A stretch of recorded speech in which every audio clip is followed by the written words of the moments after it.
Ko pūtaki, he whera anō, nā tepene mamaku anō e tito tēnei waiata.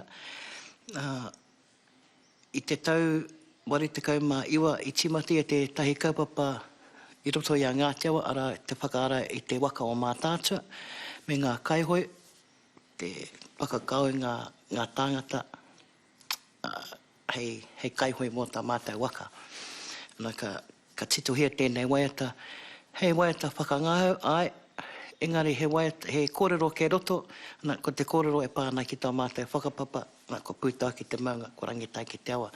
Me ngā tīpuna hoki a toroa, nā te kaihautu, te rangatira o tau mātai waka mātātua, a tama ki hikurangi, ko e hoki te tohunga i runga o te waka, me te tamahine a toroa ko Wairaka.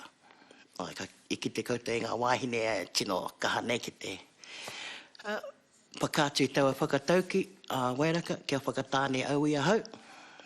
Hoi anō, mai ngā pakeke a kaumata ki ngā mātai tamariki mokopuna, kei te mohi o mātai katoa, ki ngā kupu, me te whakātu i taua waiata ngā hau, ki te mene.